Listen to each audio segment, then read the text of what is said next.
जांभूळपाडा जिल्हा परिषद गटातून भाजप राष्ट्रवादी आरपीआय युतीच्या उमेदवार ॲडव्होकेट निलिमाताई धैर्यशील पाटील यांच्या प्रचाराला वेग आलाय।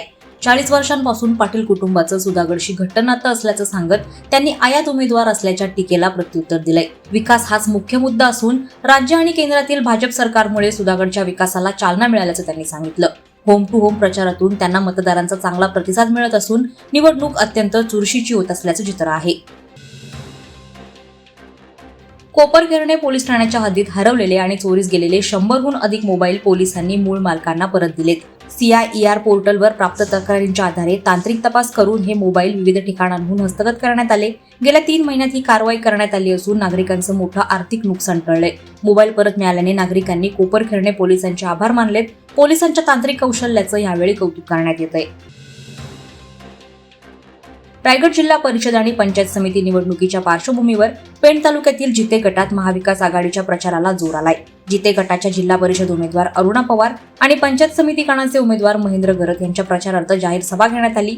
यावेळी शिवसेना उभाटाचे जिल्हा संपर्क प्रमुख प्रसाद भोईर आणि माजी संपर्क प्रमुख विष्णू पाटील यांनी मार्गदर्शन केलं।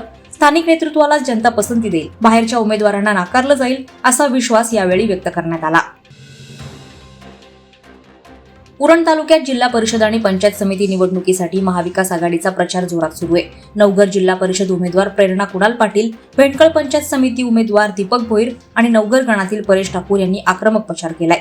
स्वच्छ प्रतिमा आणि विकासाभिमुख धोरणांमुळे जनतेचा भरघोस प्रतिसाद मिळत असल्याचा दावा यावेळी करण्यात आला।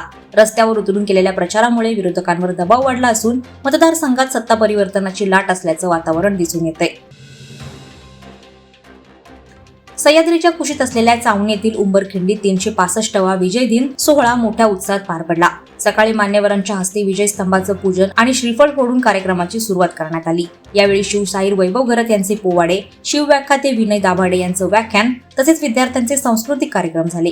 ग्रामपंचायत चावणी, ग्रामस्थ चावणी, जिल्हा परिषद रायगड, पंचायत समिती खालापूर आणि शिवदुर्ग मित्रमंडळ लोणावळा यांच्या वतीनं आयोजित हा कार्यक्रम उत्कृष्ट नियोजनात यशस्वी झाला।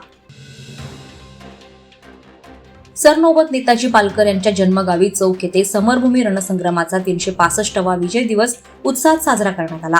2 फेब्रुवारी 1661 रोजी छत्रपती शिवाजी महाराज आणि सरनोबत नेताजी पालकर यांनी उंबरखिंड येथे कार तलब खानावर ऐतिहासिक विजय मिळवला। या दिनानिमित्त मशाल रॅली, शिवप्रतिमा आणि नेताजी पालकर यांच्या स्मारकास अभिवादन करण्यात आलं। कार्यक्रमाला पोलीस निरीक्षक सचिन पवार, सरपंच ऋतू ठोंबरे, रवींद्र कुंभार यांच्यासह मान्यवर उपस्थित होते।